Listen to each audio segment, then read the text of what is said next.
अगली बार 2 नंबर वार माज की वार है। इस श्री राग की वार गुरु रामदास जी की उच्चारण की हुई सी, माज की वार गुरु नानक साहब जी की उच्चारण की हुई है। गुरु नानक साहब जी दियां 3 वारां गुरु ग्रंथ साहब च है, माज की वार, आसा की वार ते तीजी वार है मल्हार की वार। 3 वारां गुरु ग्रंथ साहब च गुरु नानक साहब जी दियां। गुरु रामदास जी की एक वार असी पढ़ी है। गुरु रामदास जी दियां गुरु ग्रंथ साहब च 8 वारां ने, 8 वारां एक असी पढ़ी है। तो आओ असी बहुता होर समा ना ला के माज की वार इस पाठ नूं श्रवण करन दा यतन करिए। 13 नंबर पौड़ी जी सवाल है कि पहला नाम जपन की गल की, फिर कहते बख्शिश नाल नाम की प्राप्ति होई, ठीक है इत्थों दस दिओ। हां जी, सवाल किया उन्होंने, कहते पहली तुक च नाम जपन की गल, अखीर ते कहते भी उन्होंने मिलता जी धुर तो लिखा होंगे। ये 2 गल्लां क्यों? मैं बोला सवाल। हाँ जी बोलो। हाँ जी, 13 नंबर पौड़ी श्री राग की वार दी तुसीं बोल सकते हो। उत्थे एक वीर जी ने सवाल किया है 13 नंबर पौड़ी दे विच। पौड़ी की पहली तुक है हर हर नाम जपो मन मेरे। पहली तुक दे विच कह रहे हैं कि नाम नूं जपो। अखीरली तुक दे विच कहंदे ने जित मुख भाग लिखिया धुर सच है। अखीर ते कहंदे ने भी उन्हां नूं ਉਹ ਜਪਦੇ ਨੇ ਜਿਨ੍ਹਾਂ ਦੇ ਧੁਰ ਤੋਂ ਭਾਗ ਦੇ ਵਿੱਚ ਲਿਖਿਆ ਹੋਇਆ। मतलब ये 2 गल्लां ने इस सवाल नहीं, 2 गल्लां नहीं गईयां। असल च असी पढ़न लग्गियां जां समझण लग्गियां किते कोताही कर जाने आ। 2 गल्लां नहीं। गुरु ग्रंथ साहब जी दे जदों पाठ नूं असीं ध्यान नाल पढ़दे आ, समझदे आ, एक गल नाल ते तुसीं सारे सहमत होवोगे कि सतगुरु जी की बाणी ने जदों आपां जप बाणी पढ़दे आ तां कितना वड्डा फैसला दिता है, आपे बीज आपे ही खाओ। नाम जपिया ही उत्थे जाना है जिथे पहला नाम धारण किया है। तो नाम धारण कदों होएगा, मन च कदों वसेगा? जदों उहदे मुताबिक होएगा। उहदे मुताबिक होने लई की करना पेगा? जो सतगुरु कहंदे ने वो मनना पेगा। सतगुरु जो कहंदे ओनू मनना, समझ लो असी बख्शिश दे राह पै गए हैं। सतगुरु जो कहंदे ओनू सुनना मनना, समझ लो असी बख्शिश दे राह पै गए हैं। और जे तुरदे रहिए तो जिंदगी अंदर सतगुरु दा उपदेश हर वेले वसदा है। तो 2 नहीं, वो एक ही गल है। असी समझण विच थोड़ा कोताही कर रहे हैं। नाम जपदा वो है जिहदे अंदर वसदा है, ते वसदा उहदे अंदर है जिन्हें अपना भांडा सतगुरु दे मुताबिक कर लिया। वस्तु उत्थे ही पेगी ना जिथे भांडा ठीक है। भांडा ठीक है, वस्तु पेगी, वस्तु पेगी तो उस वस्तु नूं धारण किया जा सकता है, उन्होंने माणिया जा सकता है। मंत्र के बाद करते हैं कितने कितना मंत्र बात है। हाँ बात है, चल लैंड वार माज की तथा सलोक महला पहला। मालिक मुरीद तथा चंद्रहड़ा सोहिया की धुनी जामनी। एक ओंकार सत नाम करता पुरख गुर प्रसाद। सलोक महला पहला। गुर दाता गुर हिना घर। ਗੁਰ ਦੀਪਕ ਤਿਹ ਲੋਏ, ਅਮਰ ਪਦਾਰਥ ਨਾਨਕਾ, ਮਨ ਮਾਨਿਐ ਸੁਖ ਹੋਏ। ਇਹ ਵਾਰ ਗੁਰੂ ਨਾਨਕ ਸਾਹਿਬ ਜੀ ਦੀ ਹੈ ਜੀ। ਇਸ ਵਾਰ ਦੀਆਂ ਕੁੱਲ 27 ਪੌੜੀਆਂ ਨੇ। ਇਸ ਵਾਰ ਦੀਆਂ ਕੁੱਲ 27 ਪੌੜੀਆਂ ਨੇ। ਔਰ ਇਸ ਵਾਰ ਦੀ ਖਾਸੀਅਤ ਇਦਾਂ ਦੀ ਹੈ ਕਿ ਹਰੇਕ ਪੌੜੀ ਦੀਆਂ ਲਗਭਗ 8-8 ਤੁਕਾਂ ਸਤਿਗੁਰੂ ਨੇ ਰੱਖੀਆਂ ਨੇ, ਯਾਨੀ ਪੌੜੀਆਂ ਲਗਭਗ ਇੱਕੋ ਜੀਆਂ ਰੱਖੀਆਂ ਗਈਆਂ। ਤਾਂ ਇਸ ਵਾਰ ਦੇ ਵਿੱਚ ਜਿੰਨੀਆਂ ਪੌੜੀਆਂ ਇਸ 27 ਦੀਆਂ 27 ਇਹ ਗੁਰੂ ਨਾਨਕ ਸਾਹਿਬ ਜੀ ਦੀਆਂ ਆਪਣੀਆਂ, ਪਰ ਇਹਨਾਂ ਪੌੜੀਆਂ ਦੇ ਨਾਲ ਸ਼ਲੋਕ ਵੱਖ-ਵੱਖ ਗੁਰੂ ਸਾਹਿਬਾਨ ਦੇ ਗੁਰੂ ਅਰਜਨ ਸਾਹਿਬ ਜੀ ਨੇ ਲਾਏ ਹੋਏ ਨੇ। ਅਸੀਂ ਜਦੋਂ ਇਹ ਪਾਠ ਕਰ ਰਹੇ ਹਾਂ ਤਾਂ ਜਦੋਂ ਸ਼ੁਰੂ ਕੀਤਾ ਸੀ, ਤੁਹਾਨੂੰ ਯਾਦ ਹੋਏਗਾ, ਗੁਰੂ ਗ੍ਰੰਥ ਸਾਹਿਬ ਦੀਆਂ 22 ਵਾਰਾਂ ਵਿੱਚੋਂ 9 ਵਾਰਾਂ ਦੇ ਨਾਲ ਧੁਨੀਆਂ ਦਾ ਜ਼ਿਕਰ ਕਰ ਰਹੇ ਸੀ। ਤਾਂ ਆ ਪਹਿਲੀ ਵਾਰ ਇਦਾਂ ਦੀ ਆ ਰਹੀ ਹੈ ਜਿੱਥੋਂ ਧੁਨੀ ਆਪਾਂ ਨੂੰ ਪੜਨ ਨੂੰ ਮਿਲੀ, ਮਲਕ ਮੁਰੀਦ ਤਥਾ ਚੰਦਰਹੜਾ ਸੋਈਆ ਕੀ ਧੁਨੀ ਗਾਵਣੀ। ਤੋ ਇਹ ਅਕਬਰ ਦੇ ਦਰਬਾਰ ਦੇ ਅੰਦਰ 2 ਜਰਨੈਲ ਸੀਗੇ, ਤਾਂ ਇਹਨਾਂ ਦੋਵਾਂ ਦੀ ਆਪਸ ਵਿੱਚ ਬਣਦੀ ਨਹੀਂ ਸੀ। ਇੱਕ ਦੀ ਜਿਹੜੀ ਜਾਤ ਹੈ ਉਹ ਮਲਕ ਹੈ, ਦੂਜੇ ਦੀ ਸੋਹੀ ਹੈ। ਮਲਕ ਮੁਰੀਦ, ਮੁਰੀਦ ਉਹਦਾ ਨਾਂ ਹੈ, ਮਲਕ ਉਹਦੀ ਗੋਤ ਜਾਤ ਹੈ। ਚੰਦਹੜਾ ਸੋਈਆ, ਸੋਈਆ ਉਹਦੀ ਜਾਤ ਗੋਤ ਹੈ। ਤੇ ਦੋਵੇਂ ਅਕਬਰ ਦੇ ਦਰਬਾਰ ਵਿੱਚ ਸੀ। ਤਾਂ ਮੁਰੀਦ ਨੂੰ ਕਾਬਲ ਦੀ ਮੁਹਿੰਮ ਤੇ ਭੇਜਿਆ ਸੀ। ਤਾਂ ਜਦੋਂ ਮੁਰੀਦ ਨੇ ਜਾ ਕੇ ਬੜੀ ਮੁਸ਼ਕਲ ਦੇ ਨਾਲ ਉੱਥੇ ਦਾ ਰਾਜ ਪ੍ਰਬੰਧ ਸੰਭਾਲਿਆ, ਜਿੱਤਿਆ, ਪਰ ਥੋੜੀ ਦੇਰ ਲੱਗ ਗਈ। ਪ੍ਰਬੰਧ ਨੂੰ ਸਵਾਰਦਿਆਂ, ਪੱਕੇ ਪੈਰੀਂ ਕਰਦਿਆਂ ਦੇਰ ਲੱਗ ਗਈ। ਤੇ ਇਹਨੇ ਚੰਦਰਹੜਾ ਨੇ ਅਕਬਰ ਦੇ ਪਾਸ ਚੁਗਲੀ ਕੀਤੀ ਕਿ ਮੁਰੀਦ ਉੱਥੇ ਬਾਗੀ ਹੋ ਕੇ ਬਹਿ ਗਿਆ, ਉਹਨੇ ਉੱਥੇ ਰਾਜ ਭਾਗ ਆਪਣਾ ਬਣਾ ਲਿਆ, ਉਹ ਆਕੀ ਹੋ ਗਿਆ।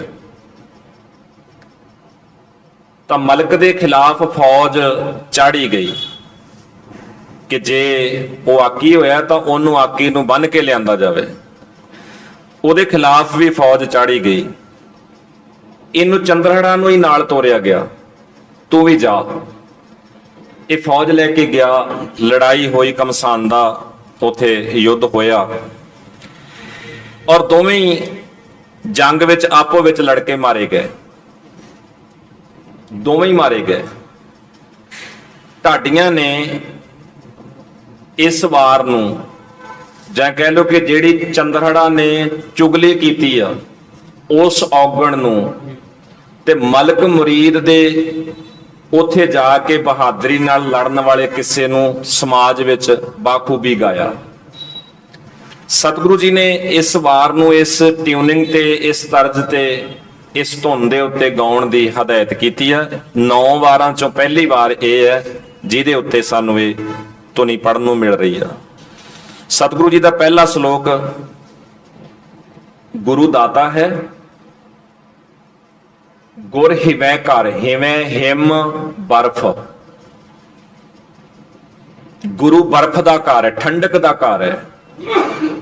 ਗੁਰ ਦੀਪਕ, ਗੁਰੂ ਦੀਪਕ ਹੈ, ਦੀਵਾ ਹੈ,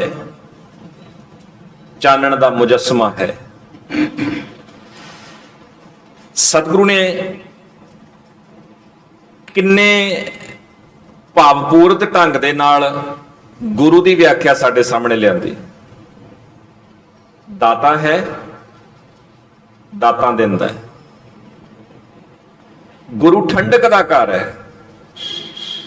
ਪਰ ਖਿਮਾ ਕਰਿਓ, ਬਹੁਤੀ ਵਾਰ ਅਸੀਂ ਗੁਰੂ ਨੂੰ ਸਿਰਫ ਦਾਤਾਂ ਤੱਕ ਹੀ ਸੀਮਤ ਰੱਖਦੇ ਹਾਂ ਕਿ ਇਹ ਦਿੰਦਾ ਹੈ, ਬਸ ਗੁਰੂ ਆ ਦਿੰਦਾ ਹੈ, ਆ ਦਿੰਦਾ ਹੈ, ਆ ਦਿੰਦਾ ਹੈ, ਆ ਦਿੰਦਾ, ਲਿਸਟ ਬਣਾ ਲੈਂਦੇ ਆ। ਪਰ ਇੱਥੋਂ ਥੋੜਾ ਕੁ ਵੇਖਿਓ, ਗੁਰ ਹਿਵੈ ਘਰ, ਗੁਰੂ ਠੰਡਕ ਦਾ, ਬਰਫ਼ ਦਾ ਘਰ ਵੀ ਹੈ, ਠੰਡਕ ਦਾ ਘਰ ਵੀ ਹੈ। ਜਿੱਥੇ ਗੁਰੂ ਦਾਤਾ ਦਾਤਾਂ ਦਿੰਦਾ ਹੈ, ਅਸੀਂ ਲੈਨੇ ਆ। ਆਖੈ ਮੰਗੈ ਦੇਹ ਦੇਹ ਦਾਤ ਕਰੇ ਦਾਤਾਰ। ਤੇ ਜੇ ਗੁਰੂ ਠੰਡਕ ਦਾ ਘਰ ਹੈ ਤਾਂ ਮਤਲਬ ਠੰਡਕ ਵੀ ਦਿੰਦਾ ਹੋਏਗਾ ਨਾ। ਗੁਰੂ ਦੀਆਂ ਦਿੱਤੀਆਂ ਦਾਤਾਂ ਅਸੀਂ ਲੈ ਲਈਆਂ, ਦਾਤਾਂ ਵਰਤ ਲਈਆਂ, ਦਾਤਾ ਹੋ ਗਿਆ। ਠੰਡਕ ਦਾ ਘਰ ਵੀ ਹੈ, ਠੰਡਕ ਵੀ ਦਿੰਦਾ ਹੋਏਗਾ। ਦਾਤਾਂ ਦਾ ਦਾਤਾ ਹੈ, ਦਾਤਾਂ ਦਿੰਦਾ ਹੈ, ਠੰਡਕ ਵੀ ਦਿੰਦਾ ਹੋਏਗਾ। ਦੀਵਾ ਦੀਪਕ, ਤੇ ਜੇ ਗੁਰੂ ਦੀਵਾ ਹੈ ਤੇ ਚਾਨਣ ਵੀ ਦਿੰਦਾ ਹੋਏਗਾ। ਨਾ ਤੇ ਅਸੀਂ ਚਾਨਣ ਦੇ ਗਾਹਕ ਬਣੇ, ਨਾ ਅਸੀਂ ਆਪਣਾ ਦੀਵਾ ਜਗਾਉਣ ਲਈ ਅੱਗੇ ਕੀਤਾ, ਤੇ ਨਾ ਅਸੀਂ ਠੰਡੇ ਹੋਏ ਠੰਡਕ ਲੈ ਕੇ। ਅਸੀਂ ਸਿਰਫ ਇੱਕੋ ਚੀਜ਼ ਤੇ ਰਹਿ ਕੇਂਦਰਿਤ ਕਿ ਦਾਤਾਂ ਦਿੰਦਾ, ਖਾਣ ਪੀਣ ਨੂੰ ਮਿਲਦਾ, ਪਾਉਣ ਹੰਡਾਉਣ ਨੂੰ ਮਿਲਦਾ, ਉਹ ਗੁਰੂ ਦਿੰਦਾ, ਲਈ ਚਲੋ। ਦਿੰਦਾ ਹੈ, ਇਹ ਚ ਕੋਈ ਸ਼ੱਕ ਨਹੀਂ। ਪਹਿਲਾ ਪਾਦ ਇਹ ਰੱਖਿਆ ਗੁਰਦਾਤਾ, ਪਰ ਨਾਲ ਦੋ ਗੱਲਾਂ ਹੋਰ ਵੀ ਆਖੀਆਂ ਨਾ। ਗੁਰ ਹਿਵੈ ਘਰ ਵੀ ਆਖਿਆ, ਗੁਰ ਦੀਪਕ ਤਿਹ ਲੋਏ। ਅਮਰ ਪਦਾਰਥ ਨਾਨਕਾ ਮਨ ਮਾਨਿਆ। ਨਾਮ ਮਰਨ ਵਾਲੀ ਵਸਤੂ ਹੈ, ਨਾਮ ਮਰਨ ਵਾਲਾ ਪਦਾਰਥ ਹੈ ਸਤਿਗੁਰੂ ਦਾ। ਸਤਿਗੁਰੂ ਦੀ ਦਾਤ ਨਾਮ ਨਾ ਮਰਨ ਵਾਲੀ ਹੈ। ਪਰ ਨਾਲ ਕਹਿੰਦੇ ਮਨ ਮਾਨਿਆ ਸੁਖ ਹੋਏ। ਜੇ ਮਨ ਮੰਨ ਜਾਏ ਫਿਰ ਹੀ ਸੁਖ ਹੋਏਗਾ ਨਾ, ਮਨ ਨਹੀਂ ਮੰਨਦਾ ਜੀ। ਪਹਿਲਾ ਪਿਆਰ ਲੱਗਾ ਖਾਣ ਦੁੱਧ। ਕਈ ਵਾਰੀ ਅਸੀਂ ਕਹਿੰਦੇ ਰਹਿੰਦੇ ਆ ਕਿ ਕੋਈ ਨਹੀਂ ਕਰ ਲਾਂਗੇ, ਅੱਜ ਕਰਦੇ ਆ, ਭਲਕੇ ਕਰਦੇ ਆ, ਥੋੜਾ ਜਿਹਾ ਹੋਰ ਬੱਚੇ ਵੱਡੇ ਹੋ ਜਾਣ, ਫਿਰ ਵੱਡੇ ਹੋ ਗਏ, ਚਲੋ ਕਿਸੇ ਪਾਸੇ ਨੌਕਰੀ ਤੇ ਲੱਗ ਜਾਣ, ਨੌਕਰੀ ਤੇ ਲੱਗ ਗਏ, ਨਹੀਂ ਥੋੜਾ ਵਿਆਹੇ ਜਾਣ, ਵਿਆਹੇ ਗਏ, ਨਹੀਂ ਅਜੇ ਇਹਨਾਂ ਦੇ ਨਿਆਣੇ ਛੋਟੇ ਹੋਣ, ਉਹਨਾਂ ਨੂੰ ਸੰਭਾਲ ਲਈਏ, ਅੱਗੇ ਤੋਂ ਅੱਗੇ ਕੰਮ ਤੁਰਿਆ ਜਾਂਦਾ ਰਹਿੰਦਾ। ਸਤਿਗੁਰੂ ਨੇ ਸਾਡੇ ਜੀਵਨ ਦੀ ਨਾ ਇੱਕ ਲਿਸਟ ਬਣਾ ਲਈ ਆ,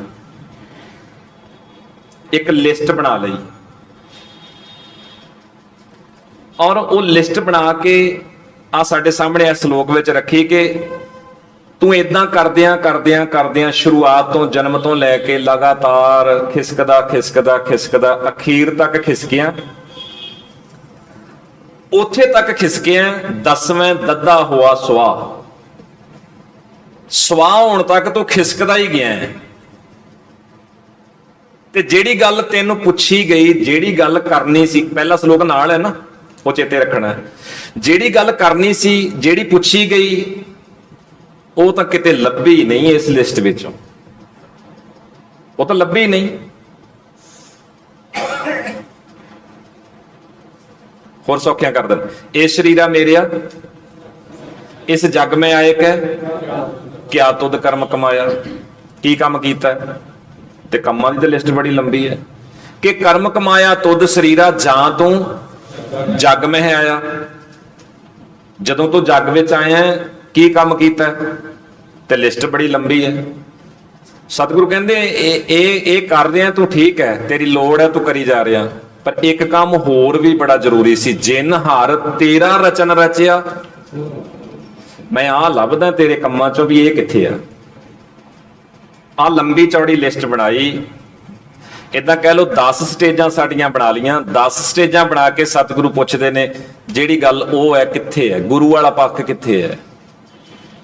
ਆਓ ਆਪਾਂ ਵੇਖਦੇ ਹਾਂ ਜੀ, ਲੱਭਦੇ ਹਾਂ ਸਾਰੇ ਹੀ, ਆਪਾਂ ਆਪਣੇ ਅੰਦਰ ਨੂੰ ਵੇਖੀਏ, ਲੱਭੀਏ ਗੁਰੂ ਵਾਲਾ ਪੱਖ ਕਿੱਥੇ ਗਿਆ, ਕਿੱਥੇ ਕਿ ਖੜੇ ਹਾਂ ਅਸੀਂ ਜੀ।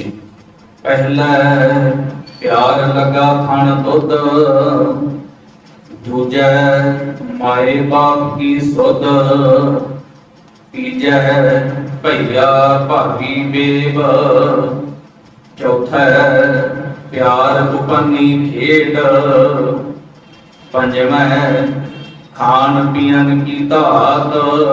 ਇਹ 16 17 18 ਸਾਲ ਤੱਕ ਦੀ ਗੱਲ ਆ ਗਈ, ਜਿੱਥੇ ਕਿ ਜਵਾਨੀ ਵਾਲੇ ਪਾਸੇ ਨੂੰ ਪੈਰ ਧਰਦਾ, ਫਿਰ ਸ਼ੀਸ਼ੇ ਦੇ ਸਾਹਮਣੇ ਆਪਣੇ ਆਪ ਨੂੰ ਵੇਂਦਾ ਵੀ ਸਾਥੀਆਂ ਤੋਂ ਥੋੜਾ ਤਕੜਾ ਹੋਇਆ ਕਿ ਨਹੀਂ ਹੋਇਆ, ਮੈਂ ਕਿੱਦਾਂ ਦਾ, ਕਿਵੇਂ ਆ, ਕੀ ਖਾਵਾਂ, ਕਿਹੜੀ ਐਸੀ ਚੀਜ਼ ਆ ਜਾਂ ਕਿਹੜਾ ਕੰਮ ਆ ਜਿਹਦੇ ਨਾਲ ਜਿਹੜੇ ਮੇਰੇ ਸਾਥੀ ਆ ਵੀ ਉਹ ਮੇਰੇ ਸਾਹਮਣੇ ਦੱਬੇ ਰਹਿਣ, ਕਿਉਂਕਿ ਛੋਟਾ ਹੁੰਦਾ ਨਾ ਜਦੋਂ, ਜਿੱਥੇ ਮਹਾਰਾਜ ਨੇ ਲਿਖਿਆ ਵੀ ਚੌਥੇ ਪਿਆਰ ਉਪੰਨੀ ਖੇਡ, ਉਹ ਜਿਹੜੀ ਬਚਪਨੇ ਵਾਲੀ ਹਾਲਤ ਆ ਨਾ, ਉਹਦੇ ਚ ਨਾਲ ਦੇ ਹਾਣੀ ਚੀਜ਼ਾਂ ਚੂਜ਼ਾਂ ਖੋਹ ਲੈਂਦੇ ਆ। ਉਸ ਮਾਰ ਚੋਂ ਬੱਚਾ ਨਿਕਲ ਰਿਹਾ। ਹੁਣ ਜਿਵੇਂ ਜਿਵੇਂ ਉਹ ਜਵਾਨੀ ਵਾਲੇ ਪਾਸੇ ਨੂੰ ਪੈਰ ਧਰ ਰਿਹਾ, ਬਚਪਨੇ ਚੋਂ ਨਿਕਲ ਰਿਹਾ, ਤਾਂ ਫਿਰ ਉਹਦੇ ਚ ਇਹ ਜਾਗਦੀ ਆ ਸਭ ਤੋਂ ਪਹਿਲਾਂ ਗੱਲ ਕਿ ਮੈਂ ਤਕੜਾ ਹੋਵਾਂ ਤਾਂ ਕਿ ਕੋਈ ਧੌਣੋਂ ਫੜ ਕੇ ਦਬਾਵੇ ਨਾ, ਮੈਂ ਆਪਣੇ ਜੋਗਾ ਹੋਵਾਂ। ਪੰਜਵੇਂ, ਖਾਣ ਪੀਣ ਕੀ ਤਾਤ। ਖਾਣ ਪੀਣ ਵਾਲੀ ਇੱਛਾ ਉੱਤੇ ਆ ਗਈ ਤੇ ਇੰਨੀ ਪ੍ਰਬਲ ਹੋ ਗਈ, ਤਕੜਾ ਹੋ ਗਿਆ, ਤਾਕਤਵਰ ਹੋ ਗਿਆ। ਹਾਂਜੀ। ਸ਼ਿਵੈ ਕਾਮ ਨ ਪੁੱਛੈ ਜਾਤ। ਜਿੰਨਾ ਖਾ ਲਿਆ, ਜਿੰਨਾ ਪਾਲ ਲਿਆ, ਨਾਲ ਹੀ ਵਾਸ਼ਨਾਵਾਂ ਜਿਹੜੀਆਂ ਉਹ ਬੇਕਾਬੂ ਹੋ ਗਈਆਂ। ਸਤਮੈ ਸੰਜ ਕੀਆ ਕਰ ਵਾਸ। ਸੱਤਵੀਂ ਅਵਸਥਾ, ਘਰ ਵਸਾ ਲਿਆ। ਸਾਂਝ ਕੇ, ਇਕੱਠਾ ਕਰਕੇ, ਜੋੜ ਤੋੜ ਕਰਕੇ ਘਰ ਵਸਾ ਲਿਆ, ਘਰ ਬਣਾ ਲਿਆ, ਪਰਿਵਾਰ ਬਣਾ ਲਿਆ। ਹਾਂਜੀ। ਅਠਮੈ ਕ੍ਰੋਧ ਹੋਆ ਤਨ ਨਾਸ। ਬਸ ਹੁਣ ਕ੍ਰੋਧ ਹੀ ਕ੍ਰੋਧ ਹੈ ਪੱਲੇ। ਨਾਮੈ ਧੌੜੈ ਉਪੇ ਸਾ। ਦਸਮੈ ਦਦਾ ਹੋਆ ਸਵਾ। ਦੱਦਾ ਦਾ ਅਰਥ ਹੈ ਸੜ ਗਿਆ। ਦੱਦਾ ਦਾ ਅਰਥ ਹੈ ਸੜ ਗਿਆ। ਹੋਆ ਸਵਾ, ਸਵਾ ਹੋ ਗਿਆ। ਰੇਸ ਗੀਤ ਪੁਕਾਰੀ ਧਾਰ। ਉੱਡਿਆ ਹੰਸ ਦਸਾਏ ਰਾ। ਆਇਆ ਗਿਆ ਹੋਇਆ ਨਾਉ। ਪਿਛੈ ਪਤਲ ਸਦਿਓ ਕਾਮ। ਨਾਨਕ ਮਨਮੁਖ ਅੰਧ ਪਿਆਰ। ਬਾਜ ਗੁਰੂ ਡੁਬਾ ਸੰਸਾਰ। ਬਿਲਕੁਲ ਜੀ। ਮਹਿਲਾ ਪਹਿਲਾ ਦਸ ਬਾਲਕਨ 20 ਰਵਣ। ਹਾਂ, ਪਹਿਲਾਂ ਸਤਿਗੁਰੂ ਨੇ 10 ਸਟੇਜਾਂ ਗਿਣੀਆਂ, ਹੁਣ ਸਾਲਾਂ ਦੇ ਹਿਸਾਬ ਨਾਲ ਦੂਜੀ ਲਿਸਟ ਸਾਹਮਣੇ ਲਿਆਂਦੀ। ਸਾਲਾਂ ਦੇ ਹਿਸਾਬ ਨਾਲ 10 ਬਾਲਤਨ, 10 ਕੁ ਸਾਲਾਂ ਤੱਕ ਬਚਪਨ ਆਇਆ। 20 ਰਮਣ, 20 ਸਾਲਾਂ ਤੱਕ ਜਵਾਨੀ ਚ ਆ ਗਿਆ ਹੈ। ਵਾਸ਼ਨਾਵਾਂ ਭਰਪੂਰ ਹੋ ਗਿਆ। ਹਾਂਜੀ। 10 ਬਾਲਕਨ 20 ਰਵਣ। 30 ਕਾ ਸੁੰਦਰ ਕਹਾਵੈ। 30 ਸਾਲਾਂ ਦਾ ਭਾਰ ਗੱਭਰੂ ਜਵਾਨ ਹੋ ਗਿਆ ਜੀ। 40 ਪੁਰ ਹੋਏ। 40 ਸਾਲਾਂ ਤੱਕ ਵਿਆਹਿਆ ਗਿਆ। ਜਿੰਨਾ ਲੰਬਾ ਹੋਣਾ ਵਧਣਾ ਸੀ ਵੱਧ ਗਿਆ, ਜੋ ਕਰਨਾ ਸੀ ਕਰ ਲਿਆ। ਹੁਣ 40 ਤੋਂ ਬਾਅਦ ਨਾ ਸਰੀਰ ਨੇ ਵਧਣਾ, ਨਾ ਕੋਈ ਇਹੋ ਜਿਹਾ ਕੰਮ ਹੈ ਜਿਹੜਾ ਜ਼ਿੰਦਗੀ 'ਚ ਹੋਰ ਕੀਤਾ ਜਾ ਸਕਦਾ ਹੈ। ਜੋ ਹੋਣਾ ਸੀ, ਜੋ ਸਟੈਂਡ ਲੈਣਾ ਸੀ, ਜੋ ਫੈਸਲਾ ਲੈਣਾ ਸੀ, ਉਹ ਲਿਆ ਜਾ ਚੁੱਕਾ ਹੈ। 40 ਸੀ ਪੁਰ ਹੋਏ, ਪੂਰਾ ਹੋ ਗਿਆ। 85 ਪਗ ਖਿਸੈ। 60 ਕੇ ਵਡੇਪਾ ਆਵੈ। 85 ਪੱਗ ਖਿਸੈ, 50 ਸਾਲਾਂ ਦਾ ਹੋਇਆ, ਥੋੜੇ ਪੈਰ ਲੜ ਖੜਾਉਣੇ ਸ਼ੁਰੂ ਹੋਏ। 60 ਕੇ ਬੁਢੇਪਾ ਆਵੈ, 60 ਸਾਲਾਂ ਤੇ ਬੁਢੇਪੇ ਨੇ ਦਸਤਕ ਦੇਣਾ ਸ਼ੁਰੂ ਕੀਤਾ ਜੀ। 70 ਕਾ ਮਤ ਹੀਣ। 80 ਕਾ ਵਿਵਹਾਰ ਨ ਪਾਵੈ। ਨਵੇਂ ਕਾ ਸਹਿਜਾਸਣੀ। ਮੂਲ ਨਾ ਜਾਣੈ ਅਪ ਬਲ। ਢੰਡੋਲਮ ਢੁੰਡਮ ਡਿਠ ਮੈਂ। ਨਾਨਕ ਜਗ ਧੂਏ ਕਾ ਧਵਲ ਹਰ। ਟੰਡੋਲਮ ਢੂੰਡਮ ਡਿਠ ਮੈਂ ਢੂੰਡ ਕੇ, ਚੰਗੀ ਤਰ੍ਹਾਂ ਫਰੋਲ ਕੇ, ਲੱਭ ਕੇ ਵੇਖ ਲਿਆ ਆ। ਇਹ ਸੰਸਾਰ ਸਿਰਫ ਧੂਏ ਦਾ ਪਹਾੜ ਹੀ ਹੈ, ਇਹ ਧੂਏ ਦਾ ਮਹਿਲ ਹੀ ਹੈ। ਸਤਿਗੁਰੂ ਕਹਿੰਦੇ ਬੰਦਾ ਇਦਾਂ ਹੀ ਸਾਰੀ ਜ਼ਿੰਦਗੀ ਜਿਹੜੀ ਆ ਉਹ ਲੰਘਾ ਰਿਹਾ, ਗੁਰਦਾਤਾ ਗੁਰ ਹਿਵੇਂ ਘਰ ਗੁਰ ਦੀਪਕ ਤਿਹ ਲੋਏ ਅਮਰ ਪਦਾਰਥ ਨਾਨਕਾ। ਮਨ ਮਾਨਿਆ ਵਾਲੀ ਗੱਲ ਕਿਸੇ ਵੀ ਸਟੇਜ ਤੇ ਜ਼ਿੰਦਗੀ 'ਚ ਨਹੀਂ ਆ ਰਹੀ।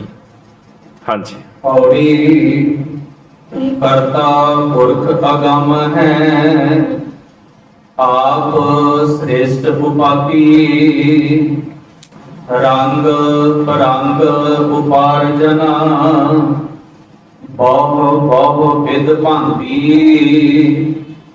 ਤੂੰ ਜਾਣੈ ਜਿਨ ਉਪਾਈਐ, ਸਭ ਖੇਲ ਤੁਮਾਤੀ।